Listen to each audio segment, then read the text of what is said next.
The anonymous email hit my inbox at 12:01 a.m. with the subject line, "Your wife's revolution." I was sitting in my home office in Portland, cross-referencing shipping manifests for a container that had gone missing somewhere between Busan and Long Beach. 3 monitors glowed in the dark. My coffee had gone cold 2 hours ago. Riley was asleep upstairs. Or so I thought. I almost deleted it. Almost. But something about the precision of that timestamp made me click. Spammers don't schedule their garbage for exactly midnight. This was deliberate, calculated, the kind of timing that spoke to someone who wanted to mark a moment. The email contained 3 attachments. The first was a PDF, a 20-page manifesto titled "The New American Compact, A Revolution of Hearts and Minds." Dense political theory, the kind of thing that would make most people's eyes glaze over in 3 seconds flat. But in the margins, handwritten notes. Riley's handwriting. I'd know it anywhere, the way she looped her Ys, the aggressive slant of her capitals. "Free love is the ultimate political act," one note read. "Travis is right. Traditional structures are the enemy of progress." Travis. I kept scrolling. The second attachment was a series of photographs. Riley at what looked like a cabin in the woods. Riley holding a glass of wine, laughing at something off camera. Riley with her hand on the chest of a man I'd never seen before. Tall, athletic build, salt and pepper beard, the kind of face you'd put on a campaign poster. In one photo, they were kissing. In another, her head was resting on his shoulder in a way that spoke to something far beyond a professional relationship. The third attachment gutted me. Bank statements. Donation records. $15,000 from our joint savings account, transferred in increments of $2,000 over the past 7 months to something called the Progressive Future Coalition. I sat there in the blue glow of my monitors, and I felt something shift in my chest. Not sadness. Not yet. Something colder. The same feeling I get when a shipping container's numbers don't add up and I know someone's running a scam. I called up the email headers and started tracing the IP address. My name is Connor Walsh. I'm 36 years old. I've spent 14 years in shipping logistics, which means I've spent 14 years catching people who think they're smarter than the system. I've tracked containers across 6 continents. I've unraveled invoice fraud that would make your head spin. I've testified in federal court about shipping manipulation schemes that cost companies hundreds of millions. And in 8 years of marriage, I never once suspected my wife.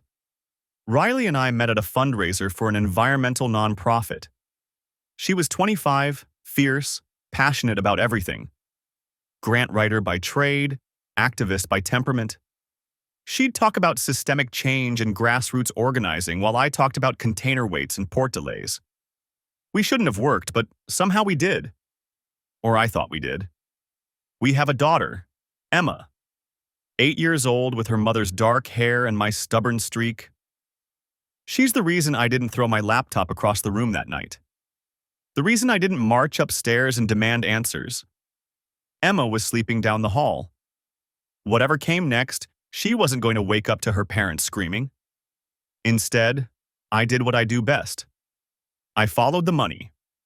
The IP address traced back to a residential VPN, which was frustrating but not surprising. Whoever sent this wanted to stay hidden.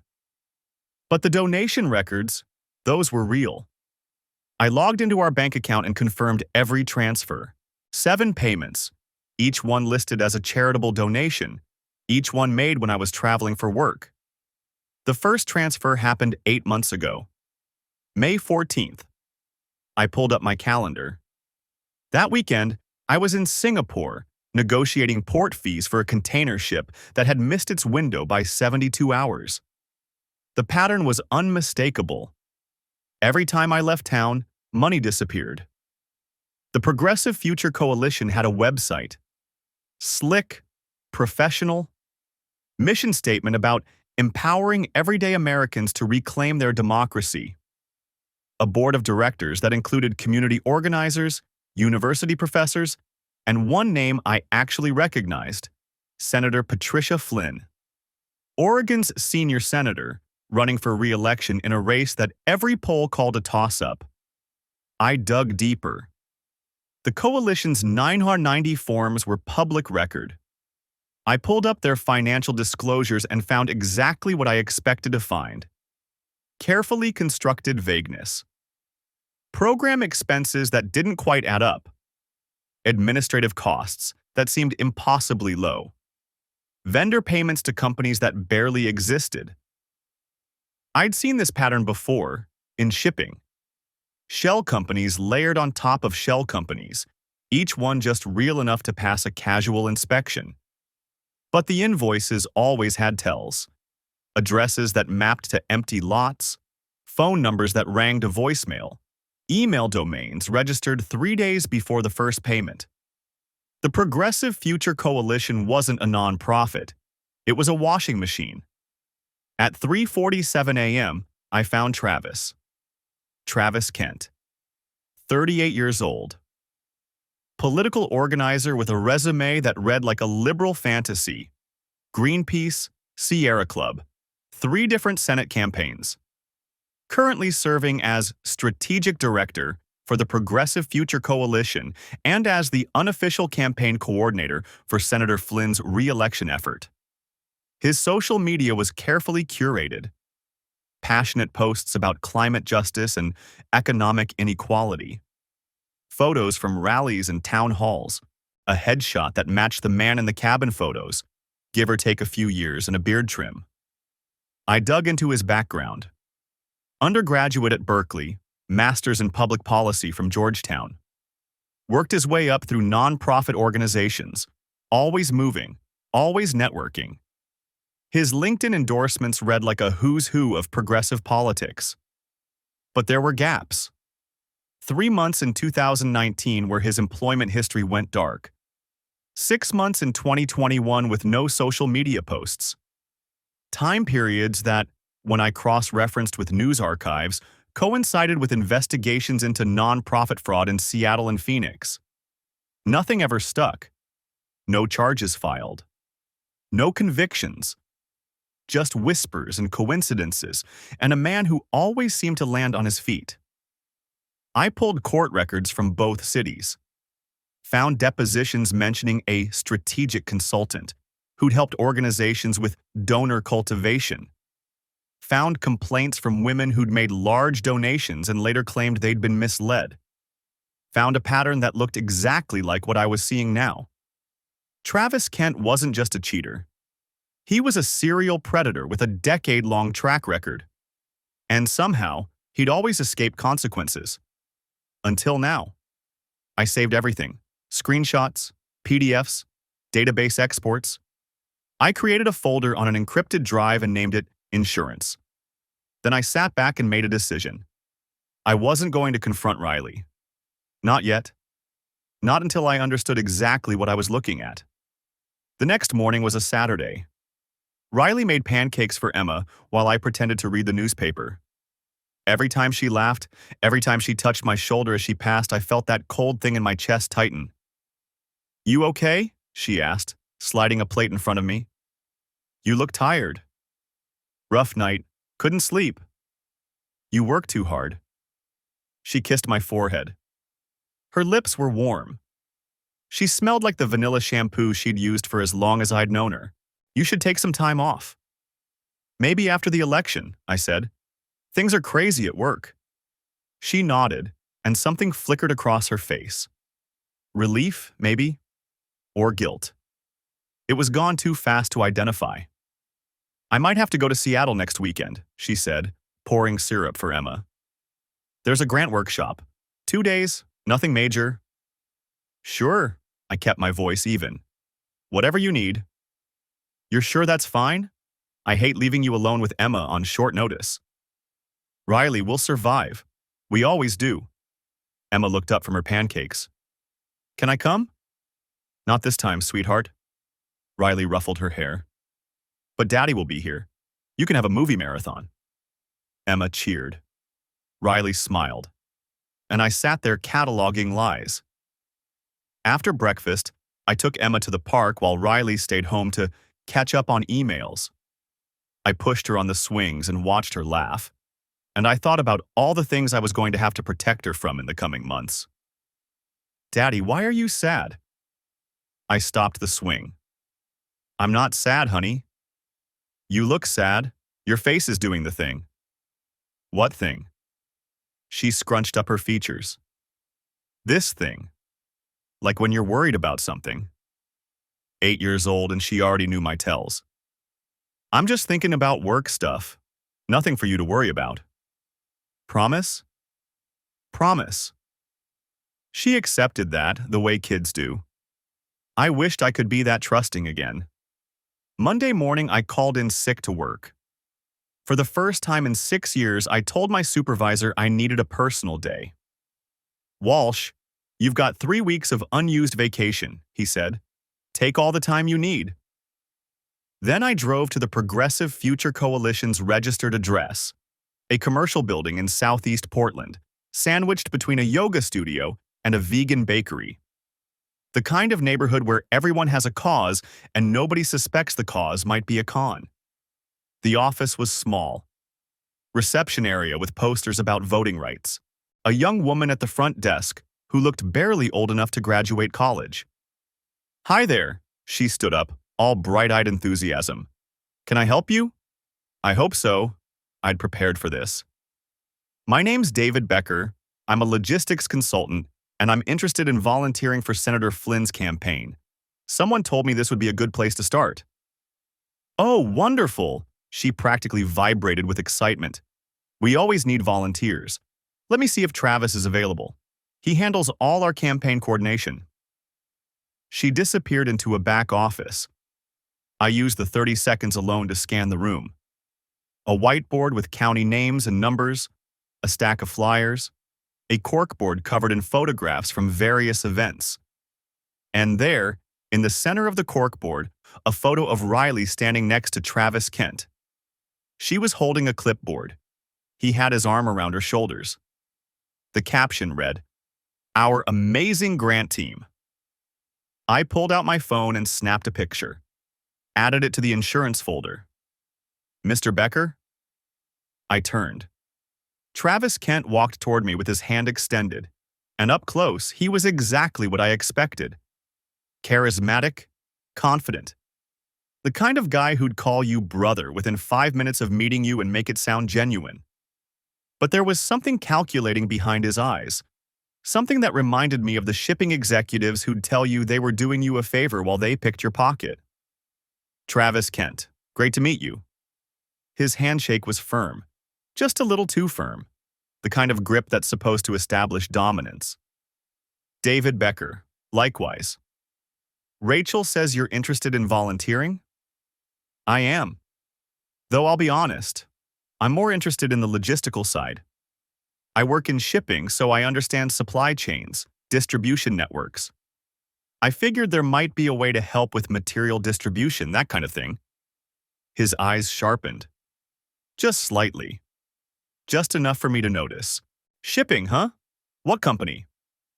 Pacific Maritime Logistics. I'm a coordinator. Interesting. He smiled, but the warmth didn't reach his eyes anymore. That's quite a specialized skill set. We could definitely use someone who understands how to move things efficiently. That's the idea. Let me grab some paperwork. He started toward the back office, then paused. You know, we actually have someone on our team whose husband works in shipping. Small world. Her name's Riley Walsh. Maybe you know her? My blood froze. I kept my face neutral. Walsh? Doesn't ring a bell. It's a big industry. Sure, he smiled again. Let me get that paperwork. He disappeared into the back office. Through the open door, I saw him pull out his phone and type something quickly before grabbing a clipboard. When he returned, his smile was back in place. Fill these out, and we'll be in touch.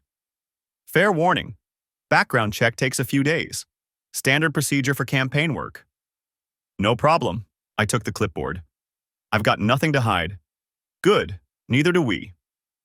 That night, Riley got a text that made her leave the dinner table. Sorry, it's work, she said, already standing. I'll be right back.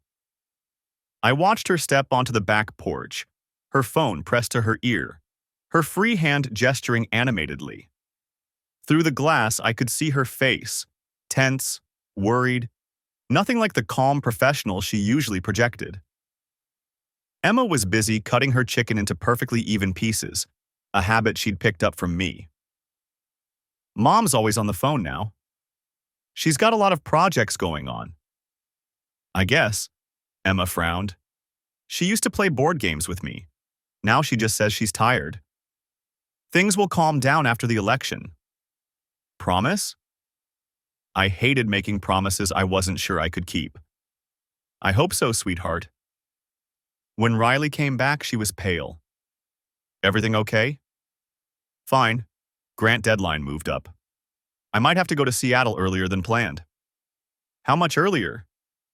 Tomorrow, just for the day. I'll be back by dinner. That's awfully sudden. I know, I'm sorry. She wouldn't meet my eyes. You know how these foundations are. Everything's urgent. Right? I pushed my food around my plate. Whatever you need. After she went to bed, I pulled up Travis Kent's phone records. I shouldn't have been able to do this. But 3 years ago, I'd helped a guy at Verizon untangle a fraud case involving spoofed shipping confirmations. He'd lost 3 years of his career to that investigation before I proved the calls were faked. He owed me a favor, a big one. Connor, this is dangerous territory, he'd said when I called. I can't give you content, but I can give you metadata. Times, durations, numbers called. If anyone asks, this conversation never happened. Understood. The records arrived in my encrypted inbox 2 hours later. Travis had called Riley 14 times in the past month. She'd called him 22 times. Their average call duration was 47 minutes. 47 minutes. You don't talk to your project coordinator for 47 minutes? Not unless the project is something else entirely. But here's what made my hands shake. The night of my discovery, at 12:03 a.m., 2 minutes after the anonymous email landed in my inbox, Travis had sent a text to a number I didn't recognize. The message was simple. Package delivered. Watch for fireworks. Someone wanted me to find out, and Travis knew it. The Seattle trip happened 3 days later. Riley packed light. Overnight bag, laptop, a blazer she never wore unless she was trying to impress someone. She kissed Emma goodbye at the door and promised to bring back something from Pike Place Market. I love you, she said to me, just like always. Love you too. The words tasted like ash. The moment her car disappeared around the corner, I was on my computer. I'd installed tracking software on her phone 2 days earlier, something I'm not proud of, but something I'd do again in a heartbeat. Her location showed her heading north on I-5, exactly as expected. Until she didn't. At the turnoff for Seattle, she kept going. Straight through to the 101 junction, then west toward the coast. By the time Emma and I had finished dinner, Riley was in a tiny town called Ocean Pines, population 3,000, at an address that matched a vacation rental on Airbnb. The same rental listed in one of the photos from the anonymous email. I put Emma to bed early, told her I had a headache. She kissed my forehead with genuine concern and told me to feel better, and I sat on the edge of her bed long after she fell asleep, watching her breathe. My little girl. She had no idea her world was about to crack in half. Whatever I did next, I was doing it for her. The next morning, I called Maria Santos. I'd found her name in the donation records. She'd given $12,000 to the Progressive Future Coalition over 9 months, almost exactly the same pattern as Riley's contributions. Her husband, Carlos Santos, worked in commercial real estate. They lived in Phoenix. I'd spent 2 hours researching her before I picked up the phone. 52 years old. Active in charity circles. 3 kids, all grown. A Facebook profile full of photos from fundraising galas and political events. Mrs. Santos, my name is Connor Walsh. I'm calling about your donations to the Progressive Future Coalition. Long pause. Then, carefully, who did you say you were? My wife is Riley Walsh. She works with Travis Kent. I think you and I have something in common. The pause stretched longer this time. I heard breathing. Something that might have been a sob. Oh God, Maria finally said. I thought I was the only one. I drove to Phoenix the following week, told Riley I had a conference in Los Angeles. She was too distracted by her own deceptions to question mine. Be safe, she said when I left. I love you. Love you too. I wondered how many times she'd said those words while Travis Kent's hands were on her body. Maria Santos was elegant and precise in a way that reminded me of my mother. We met at a coffee shop near her house. Her choice, somewhere her husband wouldn't accidentally walk in. She was already there when I arrived, sitting in a corner booth with a cold cup of tea in front of her. Mr. Walsh? Connor, please. She nodded. Within 10 minutes, she was crying. Carlos doesn't know, she said, about any of it. I was going to tell him, but then everything got so complicated, and I didn't know how to explain. Tell me about Travis. She wiped her eyes with a napkin. He showed up at a charity event I was helping coordinate. American Heart Association Gala, 600 people. He was charming, knew all the right things to say, made me feel like I was part of something important. What kind of something? Political change. Real change, not the lip service kind. He talked about building a movement from the ground up. Said my connections in real estate could help identify properties for community organizing centers. And the donations? He said they were building something. A new kind of politics. Grassroots, authentic. She laughed bitterly. I was so stupid. 18 years of marriage, and I threw it away for a con man with a good speech. You're not stupid. These people are professionals. The worst part? She looked at me with red-rimmed eyes. He kept saying it was about more than just politics. That traditional relationships were holding us back. That real revolutionary love transcended marriage. The manifesto, the handwritten notes. Free love is the ultimate political act. Did you sleep with him? She nodded. Twice, at his cabin. He has this place on the coast. Oregon coast, Ocean Pines. Her face went pale. You've been there? No, but my wife has. Maria wasn't the only one. Over the next 2 weeks, I found 4 more women. Seattle, Denver, Sacramento, Houston. All married to men in specific industries: construction, banking, pharmaceutical distribution, government contracting. All targeted through charity events and political organizing. All manipulated into affairs and donations that funneled money into Travis Kent's network. The Seattle woman, Angela Porter, was married to a construction executive whose company had contracts with 3 different political campaigns. He said I was special, she told me over the phone, that I understood things my husband never could, that together we could change the world. The Denver woman, Rebecca Marsh, was married to a banker who managed accounts for several nonprofits. I created 3 dummy foundations for him, she said. I didn't even realize what I was doing until the money started flowing through my husband's bank. The pattern was too precise to be coincidence. Travis wasn't just a cheater. He was running an operation. And the women he targeted weren't random. Their husbands had access to systems that could help hide money. Riley was a grant writer. She knew how to create nonprofits, manage compliance, navigate federal reporting requirements. In Travis's hands, those skills became weapons. And I'd been the perfect cover, a logistics coordinator whose work kept him traveling, whose skills could hypothetically be used to move money across borders if necessary. I called Maria Santos again. I need you to connect me with the others. Connor, these women are scared. They've all got families, reputations. So do I. But right now, Travis is planning to do this to more people, in other states, in other elections, unless we stop him. Long pause. I'll make some calls. Within a week, I had a conference call with 5 women from 4 different states. We used encrypted software. No names at first, just cities: Seattle, Denver, Sacramento, Houston. He told me I was his soulmate, the Seattle woman said, that our connection transcended ordinary relationships. Same script, Denver said, word for word.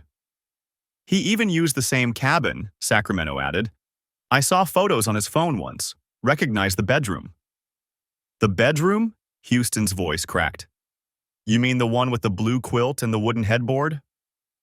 Silence. Then, all at once, 4 women realizing they'd shared more than a con man. He's going to pay for this, Maria said quietly. Tell us what you need.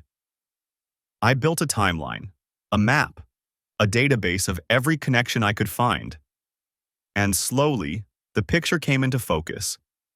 The Progressive Future Coalition was the hub, but there were a dozen other organizations feeding into it. Political action committees, community groups, educational foundations. Each one filed the right paperwork, held the right meetings, did just enough legitimate work to pass inspection. But the money flowed one direction, into Senator Patricia Flynn's campaign. Hidden behind layers of nonprofit transfers and vendor payments, hundreds of thousands of dollars in illegal contributions had been laundered into the race that would determine Oregon's political future. I had evidence of a federal crime. Multiple federal crimes, actually. Wire fraud, conspiracy, FEC violations that could put people in prison for decades. And my wife was at the center of it. Connor, we need to talk. Riley found me in my office, 3 weeks after the anonymous email. I was so deep in a spreadsheet that I hadn't heard her come in. She was pale, tired. She looked like she hadn't slept in days. Sure, I minimized the screen. What's up? She sat down in the chair across from my desk. For a long moment, she didn't say anything. Just looked at me with an expression I couldn't read. I know you know, she finally said. I kept my face neutral. Know what? About Travis, about the donations, about... She swallowed hard. About everything. How? Because you haven't touched me in 3 weeks. Because you check your phone every time I leave the room. Because you're too smart to miss $15,000, Connor. You've always been too smart for that. I leaned back in my chair. So tell me. The dam broke. She cried. Ugly, heaving sobs that shook her whole body. She apologized over and over. She explained about the charity event where she'd met Travis, the conversations that started professional and turned personal, the way he'd made her feel seen and important after years of feeling like background noise in her own life. I was lonely, she said. Emma started school, and suddenly I had all this time and you were always traveling and Travis was there and he said all these things about revolution and change and being part of something bigger than yourself. So you slept with him. She flinched. Yes. How many times? Connor, please. How many times, Riley? I don't know, a dozen, maybe more. I felt something inside me die. Not with a bang, but with a quiet, final whimper. And the money? $15,000, Riley. I worked double shifts to build that savings. She went quiet. Riley. It started small, she whispered. 500 here, 1,000 there. He said it was going to community organizing, youth outreach programs, voter registration drives. And you believed that? Why wouldn't I? I've spent my entire career funding programs like that. I know what legitimate nonprofits look like, Connor. This looked real. Because you made it look real. She flinched like I'd slapped her. I didn't know, not at first. When did you know? 3 months ago, maybe 4. She rubbed her eyes. I started noticing discrepancies in the grant applications. Numbers that didn't add up. Vendor payments to companies I couldn't verify. And you didn't say anything? I was already in too deep. The donations from our account. The forms I'd signed. Travis said if I tried to back out, he'd make sure I went down alone. Her voice broke. He recorded us, Connor. He has videos, photos, things that would destroy me. Things that would destroy our marriage, you mean? Our marriage was already… She stopped. Already what? I don't know. I thought you'd stopped seeing me, really seeing me. You were always traveling, always working, and when you came home you were tired and distracted, and Emma took up whatever energy you had left. So this is my fault? No. God, no. She reached for my hand. I pulled away. This is my fault. All of it. I made terrible choices and I hurt you and I hurt Emma, and I don't know how to fix any of it. He said it was for the movement. Her voice was barely audible. That we were building something real. I didn't ask questions. I should have, but I didn't.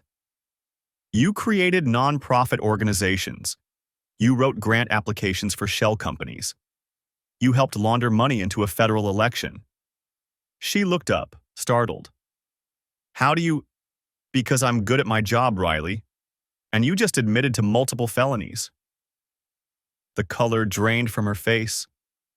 I didn't know. She was shaking now. I swear, Connor, I didn't know what he was really doing. I thought it was legitimate. I thought we were helping people. You forged my signature on donation forms. He made me. He said if I didn't cooperate, he'd tell you about us. He said he'd destroy our family. And now? She buried her face in her hands. He called yesterday. Said I need to help with one more project before the election. Said if I don't, he has evidence that could send me to prison. She looked up at me, mascara running down her cheeks in dark streams. Connor, I don't know what to do. I'm scared. I'm so scared. I should have felt sympathy.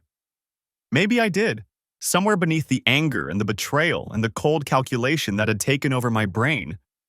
But mostly what I felt was clarity. I do, I said. I know exactly what to do. The anonymous email came from Jennifer Kim. I found her through process of elimination, the only person with access to Travis's files who'd recently stopped appearing in his social media posts. Former girlfriend, former true believer, current whistleblower. We met at a diner in Bend, 3 hours east of Portland. Neutral territory, far from anyone who might recognize either of us. She was small and fierce, with the kind of intensity that probably made her terrifying in an argument. She was already in a booth when I arrived, nursing a cup of black coffee and watching the door like she expected someone to walk in with a gun. Mr. Walsh? Connor. I slid into the seat across from her. And you're Jennifer. In the flesh. She didn't smile. I wasn't sure you'd actually come. You sent me evidence that my wife is sleeping with a federal criminal. I'd say that warranted a meeting. Fair point. She pulled out a thumb drive and slid it across the table. This is everything. 8 months of documentation, bank records, email chains, meeting notes, audio recordings, everything I could get my hands on without raising suspicion. Why didn't you go to the authorities? Because I needed to be sure. She leaned forward, keeping her voice low even though the diner was nearly empty. You don't know Travis like I do. He's careful, paranoid even. He never puts his name on anything that matters, never signs documents himself, never leaves a clear trail. Then how do you have all this? Because for 2 years, I was the one keeping his secrets. I managed his schedule, screened his calls, handled the administrative side of his consulting business. She made air quotes with her fingers. I saw everything, Connor. The women he targeted, the way he'd researched their husbands before making his move, the spreadsheets he kept tracking donations and disbursements. You were his girlfriend. I was his accomplice. There's a difference. She looked down at her coffee. I didn't understand what I was part of until it was too late, and then I was trapped, just like everyone else. What changed? He moved on, found a new assistant, a younger one. Her jaw tightened. Apparently, revolution works best with someone who doesn't ask questions. You're doing this for revenge. I'm doing this because it's right. But yeah, if he ends up in prison and loses everything he's built, that's a bonus. She met my eyes. Don't pretend you're not here for the same reason. I couldn't argue with that. If I went to the FBI with half a case, she continued, he'd slip away and start over somewhere else. I've watched him do it before. Seattle, 2019, Phoenix, 2021. Every time someone got close, he'd relocate, change the organization name, find new marks. So you needed someone who could trace the money. I needed someone who understood logistics, who could map the network and show how all the pieces connect. She smiled grimly. Your wife gave me everything I needed to find you. Bragged about her logistics expert husband who could track anything across the globe. She talked about me? All the time. Travis used to joke about it. Said you were the perfect husband. Successful enough to provide cover, clueless enough to never notice what was happening under your own roof. The words hit like a punch. Nice. Sorry, but you needed to hear it. Travis doesn't just seduce women, Connor. He studies their entire lives. Figures out how to use everything around them, their skills, their connections, their families. You weren't just Riley's husband. You were a resource he planned to exploit. How? Shipping manifests, international logistics. Money moves easier when you have someone who understands how cargo crosses borders. She paused. Did Riley ever ask you about your work? About specific shipments or companies you dealt with? I thought back. A few times. I thought she was just being interested. She was gathering intelligence. For him. I felt sick. Everything I'd shared over dinner, every work story I'd told trying to connect with my wife, all of it had been fodder for a criminal enterprise. I figured if anyone could follow the trail, Jennifer said, it was you. You could have called? And you would have believed a stranger calling out of the blue? No. You needed to see it for yourself. The manifesto, the photos, the donations. You needed to feel what I felt when I realized the man I loved was using me. I opened my laptop and showed her my research. The shell companies, the donation patterns, the multi-state network of targeted women and compromised husbands. Her eyes went wide. Holy hell, I knew it was big, but this? Senator Flynn is directly involved. I have emails proving she knew about the money laundering. Jennifer sat back. That changes everything. It does, and I have an idea for how we take them all down, but I need your help. She didn't hesitate. Tell me what you need. The next 3 weeks were the most focused of my life. I built a team. Maria Santos, who had accounting experience and a desperate need for redemption. Jennifer, who had insider knowledge and evidence. My shipping buddy at Verizon, who owed me enough to help with communications monitoring. A guy named Pete, who'd worked federal investigations for 20 years and now ran his own security firm. This is real, Connor. Pete looked over my files with a low whistle. This is the kind of case that makes careers, or ends them. Which is why we need to do it right. You're talking about taking down a sitting U.S. senator 3 weeks before an election. The optics alone. I don't care about optics. I care about putting these people in prison. Pete studied me. This is personal for you. Does that matter? It matters if it affects your judgment. My judgment is fine. My wife helped launder campaign funds and slept with the man who organized the whole thing. I've had 3 weeks to process that. What I'm focused on now is making sure every single person involved faces consequences. Pete nodded slowly. All right, what's the plan? We had to time it perfectly. Too early, and Travis would flee. Too late, and he'd be protected by election victory. We needed to hit him during the campaign, when maximum exposure would cause maximum damage. I also had to handle Riley. I need you to pretend nothing has changed, I told her. Go to the meetings. Do what Travis asks. Act normal. You want me to help you trap him? I want you to help yourself. Right now, you're a co-conspirator in federal crimes. If you cooperate with the investigation, give testimony, help us document everything, maybe you get a deal. She stared at me for a long moment. You're willing to send me to prison. I'm trying to keep you out of prison, but I need your help. And if I don't? Then you're on your own. It took 3 days for her to agree. 3 days of crying and arguing and Emma asking why Mommy was so sad. 3 days of sleeping in separate rooms and eating dinner in silence. 3 days that aged me a decade. But she agreed. And then we went to work. The trap came together in October. Jennifer reached out to Travis with a proposal. A wealthy donor who wanted to give $500,000 to the cause, but only if he could meet the key players in person. Travis was suspicious. He was always suspicious, but $500,000 was too much to ignore.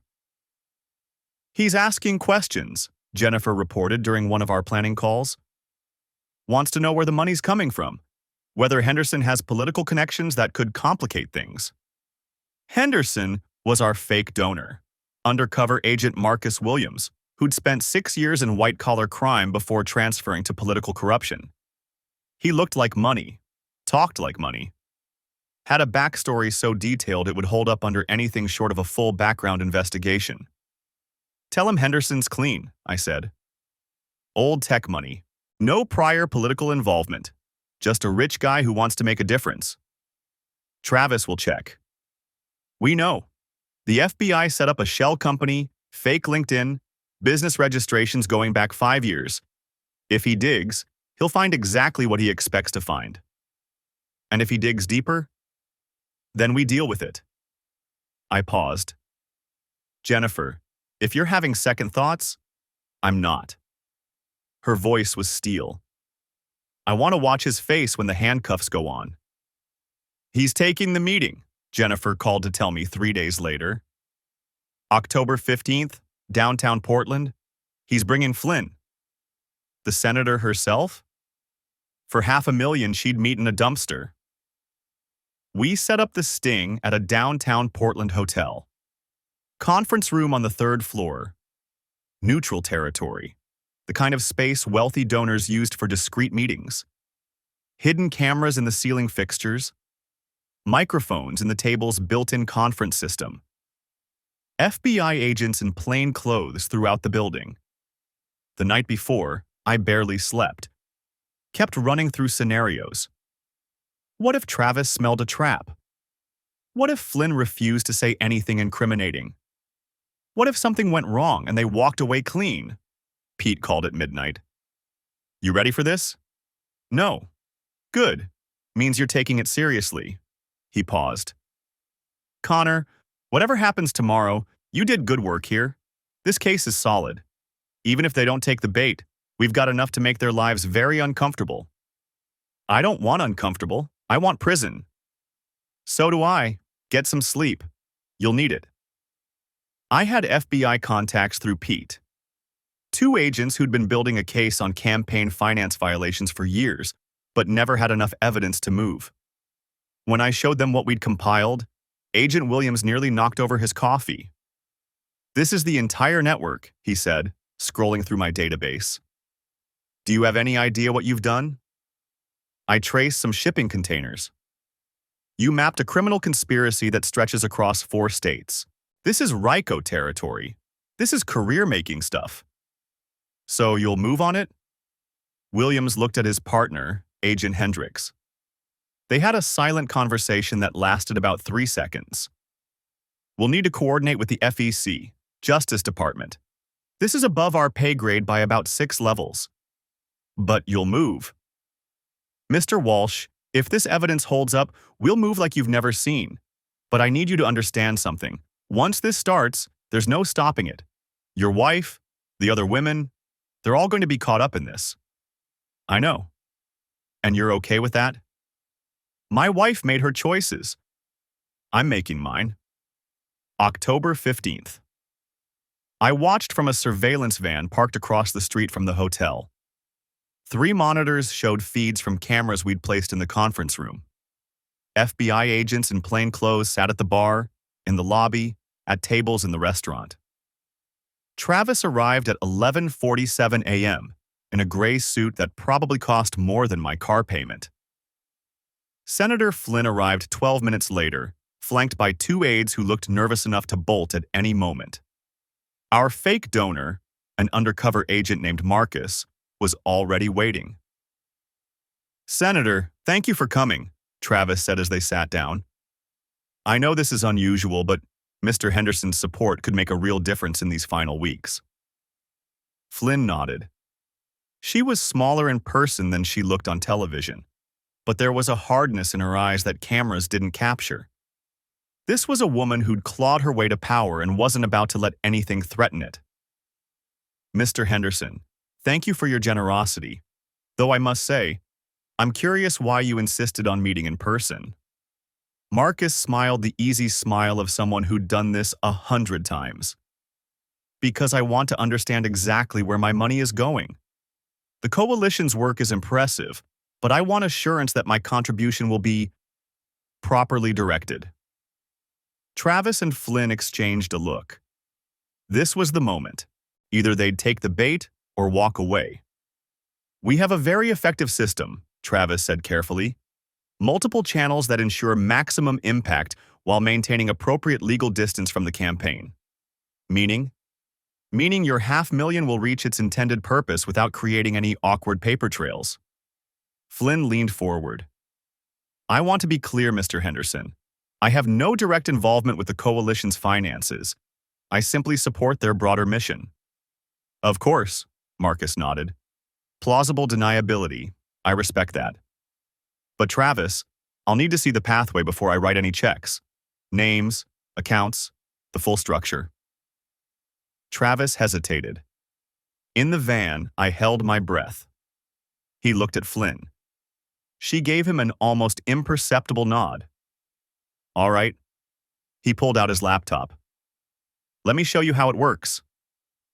For the next 20 minutes, Travis Kent laid out the entire money laundering operation on camera. The shell non-profits, the vendor invoices, the layered transfers. He even mentioned specific amounts in specific races in other states where they'd run similar operations. "We've done this in Arizona, Colorado, California," he said, clicking through slides. "The key is recruiting women with the right skill sets: grant writers, accountants, anyone with nonprofit experience. We bring them into the fold, get them emotionally invested, and suddenly you have an army of volunteers who'll do anything you ask."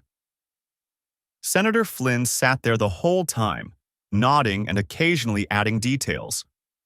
At one point, she actually corrected Travis on a dollar figure. "It was $700,000 in California, not 5, she said. "Remember, we had to route it through 3 additional foundations because of that audit scare." In the surveillance van, Agent Williams let out a long breath. "She's done. They're both done."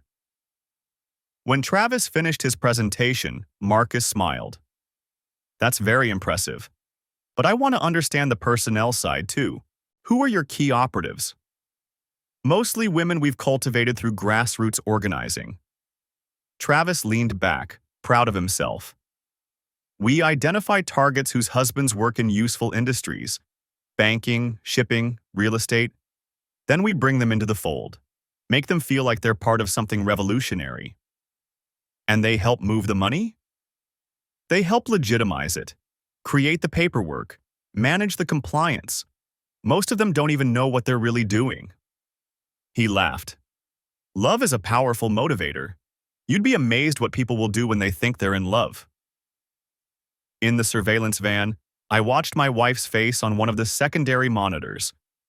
She was in the next room, waiting with FBI agents, listening to every word.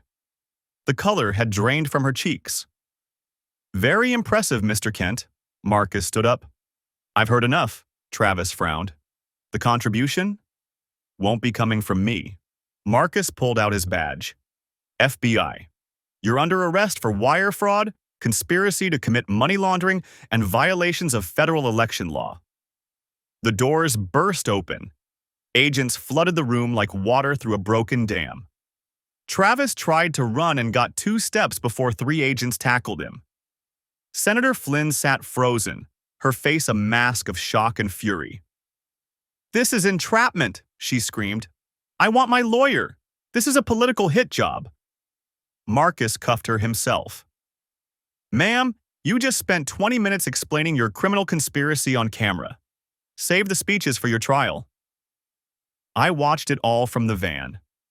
14 agents, 1 senator in handcuffs, 1 political operative face down on the carpet, his expensive suit getting ruined.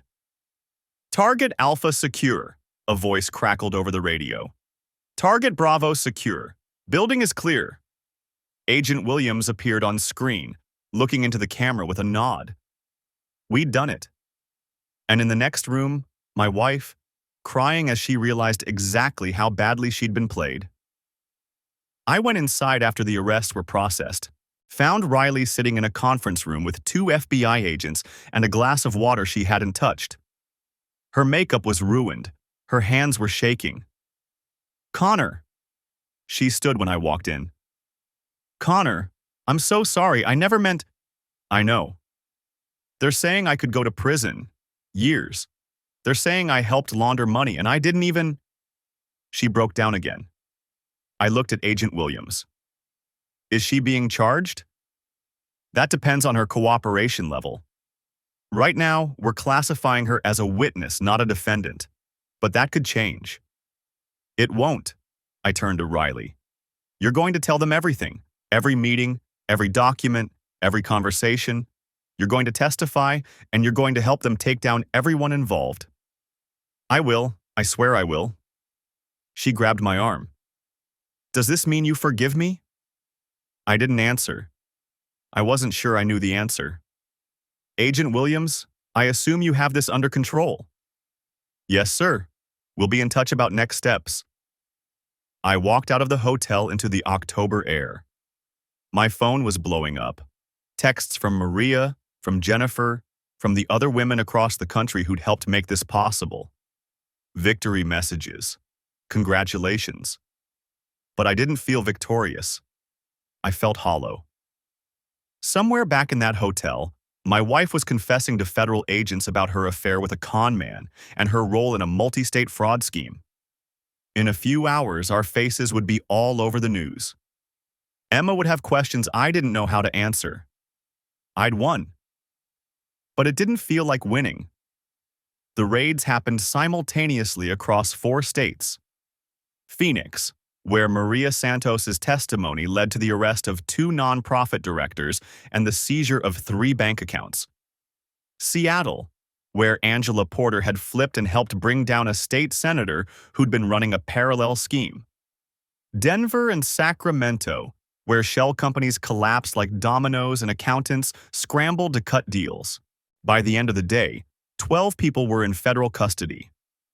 The Progressive Future Coalition's assets were frozen. Senator Flynn's campaign was over. The media went insane. Every network led with the story.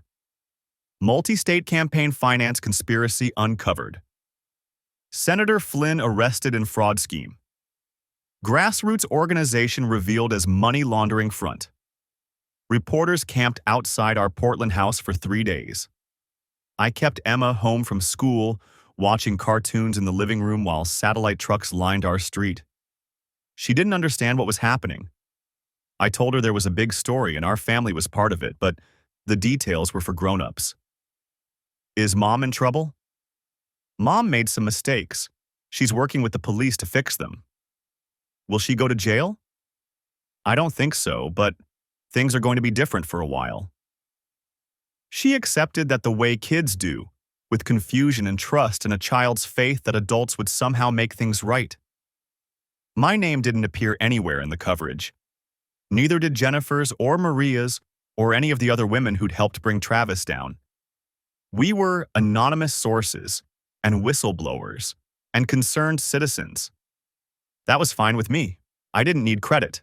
I needed justice. Maria called that night from Phoenix. "We did it," she said.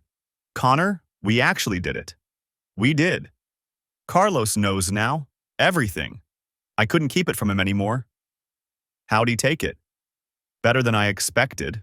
Worse than I hoped." She paused. "We're in counseling. He's trying to understand. I don't know if we'll make it, but at least we're trying. That's all anyone can do. Thank you, Connor, for giving me a chance to make things right. I know it doesn't undo what I did, but it matters. It all matters." I hung up and sat in my dark living room, listening to the sound of my daughter sleeping upstairs. Outside, the satellite trucks had finally left. Tomorrow, there would be more questions, more lawyers, more rebuilding to do. But tonight, there was silence. And in that silence, something like peace. The trials took 8 months. I attended every day of Travis Kent's hearing. Sat in the back of the courtroom, watching him in his orange jumpsuit, listening to prosecutors lay out the case I'd helped build. The manifesto, the shell companies, the network of women he'd manipulated across 4 states. His defense attorney tried everything: entrapment, political persecution, selective prosecution. None of it stuck. Mr. Kent deliberately targeted vulnerable women to advance a criminal conspiracy, the prosecutor said in closing arguments. He weaponized intimacy. He exploited trust. He corrupted the democratic process for personal and political gain. This wasn't activism. This was predation. Travis testified in his own defense. Bad move. On the stand, stripped of his charisma and confidence, he came across as exactly what he was: a manipulator who'd run out of people to manipulate. "I believed in what we were doing," he said at one point. "Real political change requires sacrifice." "Did the women you seduced know they were being sacrificed?" the prosecutor asked. He didn't have an answer. Travis Kent got 15 years in federal prison. Wire fraud, conspiracy, money laundering, and a dozen FEC violations. The judge called him a predator who weaponized intimacy for political gain. I was in the courtroom when they read the sentence. Watched his face go pale. Watched the marshals lead him away in handcuffs. Felt nothing. Senator Patricia Flynn got 8 years. She tried to claim she was manipulated, that Travis had deceived her, but the evidence was overwhelming. Her own emails proved she'd known about the scheme from the beginning. She'd approved transfers, suggested targets, even recruited one of the women herself. Senator Flynn betrayed the public trust, the judge said. She took an oath to serve the people of Oregon, and instead, she served her own ambition. Democracy depends on integrity. When elected officials abandon that integrity, the consequences must be severe. 5 other operatives got sentences ranging from 3 to 10 years. 2 state legislators lost their seats and faced their own criminal charges. 3 nonprofit directors faced civil penalties that bankrupted them. The whole network dismantled. The whole conspiracy exposed. And Riley cooperated fully. She testified against Travis in exchange for immunity on the most serious charges. She gave depositions that lasted days. She sat in a federal courtroom and answered questions about her affair, her deception, and her crimes while reporters scribbled notes and cameras flashed. In the end, she got 3 years probation, 2,000 hours of community service, and $47,000 in restitution. She also got divorce papers. I filed on a Tuesday morning, exactly 1 year after the anonymous email. The paperwork was straightforward. No contest divorce, full custody of Emma, equitable division of assets minus the stolen donations. Riley didn't fight it. I don't think she had any fight left. We sat across from each other in a mediator's office while lawyers shuffled papers. She looked older than 34, tired, beaten. The woman I'd married, the one who'd danced with me at our wedding, who'd cried when Emma was born, who'd once stayed up all night helping me prepare a presentation. That woman was gone, replaced by someone I didn't recognize. These are the custody terms, my attorney said, sliding papers across the table. Full physical custody to Mr. Walsh.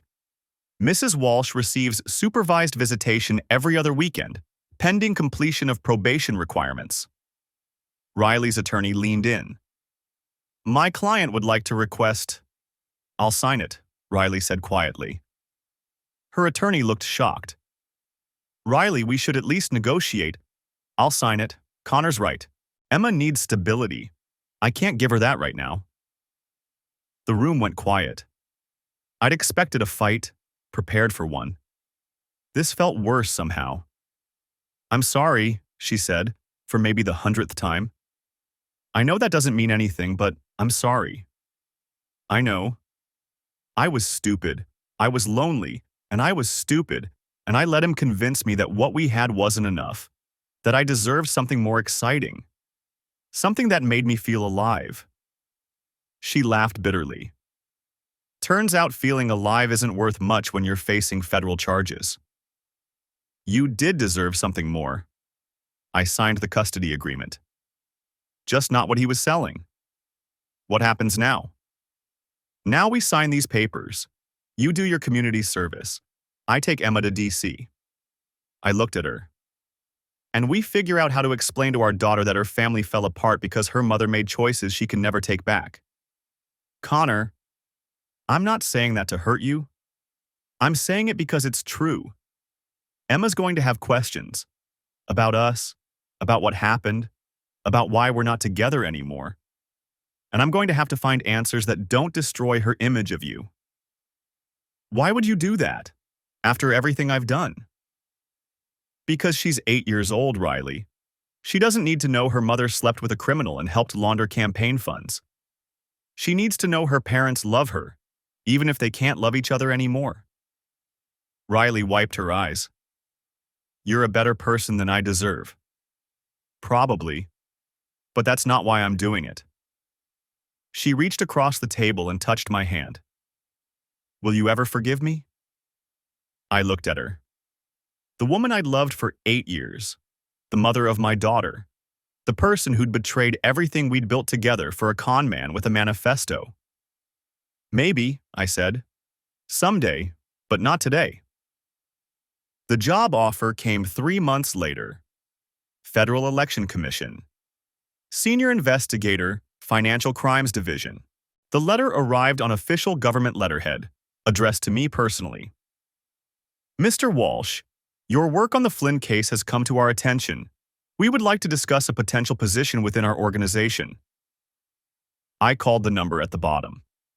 A woman named Director Patricia Reeves picked up on the second ring. Mr. Walsh, thank you for calling. I was beginning to think you were going to ignore us. I almost did. I'm not sure I'm cut out for government work. Based on your track record, I disagree. The Flynn investigation was the most comprehensive campaign finance case we've seen in 15 years. You mapped a network that our agents had been chasing for half a decade. I had help. A lot of help. Which shows leadership ability. You built a team, coordinated across state lines, managed multiple witnesses, and delivered a case that resulted in 15 federal convictions. She paused. Mr. Walsh, we need people who understand how money moves, who can trace financial crimes that cross borders and jurisdictions. Your shipping background makes you uniquely qualified. What about my personal involvement? The fact that my wife was part of the scheme? Frankly, that's one of the reasons we're interested. You had every reason to let emotion cloud your judgment. Instead, you built a methodical case that held up under scrutiny. You turned a personal tragedy into public service. She paused again. The job is yours if you want it. Take a few days. Talk to your daughter. Let me know. I talked to Emma that night. Sat her down at the kitchen table and explained that Daddy had a chance to do something important, but it would mean moving to a new city. Would I have to change schools? Yes. Would I make new friends? I hope so. Would Mom come with us? That one hurt. No, sweetheart. Mom's gonna stay here. But you'll visit her. We'll work it out. She thought about it for a long moment. 8 years old, and she was already learning to weigh difficult choices. Will you be happier in the new city? I think so. Then let's go. Emma and I moved to Washington, D.C. in August. New apartment in a neighborhood with good schools, new routines, new life. She cried for a week, missing her friends, missing her mother, missing everything familiar. Then she made new friends, found a new teacher she loved, started drawing pictures of the Washington Monument to put on our refrigerator. I started work on a Monday. The first case on my desk involved a super PAC that had funneled $3 million into a house race through a network of LLCs. I traced the money in 2 weeks. You do good work, Director Reeves told me after I submitted my report. Fast, thorough, methodical, exactly what we need. I just follow the patterns. Most people can't see the patterns. That's what makes you valuable. She paused. There's another case coming in. Bigger. Multi-state, like Flynn. You interested? Always. The work consumed me in a way my shipping job never had. Every case felt personal now. Every scheme I unraveled, every criminal I helped convict. It all felt like part of the same mission: protecting democracy, ensuring elections meant something. Some nights I worked until midnight, Emma asleep in her room while I traced shell companies across 3 time zones. Other nights I forced myself to stop, to make dinner, to help with homework, to be present. You're different now, Emma told me once. Good different. How so? You smile more, even when you're working. She was right. I'd found something in the wreckage of my marriage. A purpose. A reason to get up in the morning that had nothing to do with Riley or Travis or what they'd done. Jennifer Kim called in October. She'd moved to New York, started working for a nonprofit that investigated political corruption. Guess what case just landed on my desk, she said. Tell me. Same pattern as Travis. Different state, different players, same playbook. Someone's running a copycat operation in Florida. Send me what you have. Already did. Check your encrypted folder. I pulled up the files. She was right. The signatures were unmistakable. I'll coordinate with the Miami field office, I said. We'll have agents on this by Friday. Connor? Yeah? Thanks for everything. You started this, Jennifer. I just followed the trail. The school presentation happened on a Thursday in November. Emma's 3rd grade class was doing a unit on community heroes, and each kid had to present about someone they knew. I didn't know she'd chosen me until her teacher called. I sat in a tiny chair at the back of the classroom, surrounded by other parents feeling awkward and oversized. Emma stood at the front, holding a poster board covered in newspaper clippings and hand-drawn charts. My dad is Connor Walsh, she said. His job is to protect democracy. She explained, in 8-year-old terms, what I did. How I traced money. How I found bad guys who tried to cheat in elections. How I helped make sure everyone's vote counted. Before he worked for the government, my dad found some really bad people who were trying to steal an election. He was like a detective, except with numbers instead of fingerprints. She held up a drawing of a man with brown hair and glasses sitting at a computer. Behind him, bars imprisoned stick figures with angry faces. He put them in jail because they were cheating, and now he helps find other cheaters so elections are fair for everyone. The other parents applauded. Emma beamed. Afterward, she ran over and threw her arms around me. Did you like it? I loved it, sweetheart. I told everyone you're a hero. I'm not a hero, Emma. I just pay attention. That's what heroes do, she grinned. Miss Patterson said so. I held her tight and didn't say anything else. Sometimes there's nothing to say. That night, After Emma went to bed, I sat on the balcony and looked out at the city. The Capitol dome glowed in the distance. Cars moved along the streets below. Somewhere out there, people were scheming, running cons, trying to manipulate the system. And somewhere out there, people like me were watching. My phone buzzed. A text from Lauren Mitchell, the ethics attorney I'd been seeing for the past few months. Still on for Saturday? Wouldn't miss it. Emma's okay with me coming to the museum? She requested you specifically. Something about needing someone who knows the good dinosaur facts. I have excellent dinosaur facts. I smiled. First real smile in a long time. A year ago, my life had shattered. My wife had betrayed me. Everything I thought I knew had turned out to be a lie. But I'd built something new. A career that mattered. A daughter who was thriving. A future that didn't depend on anyone else's honesty. Travis Kent was in prison. Senator Flynn was in prison. Riley was in Portland, rebuilding her life, seeing Emma every other weekend. And I was here, doing work that mattered, raising a kid who made me proud, maybe even starting to feel something like hope again. Emma's poster was on the refrigerator. The stick figure version of me, sitting at a computer, putting bad guys behind bars. Democracy defender. I could live with that.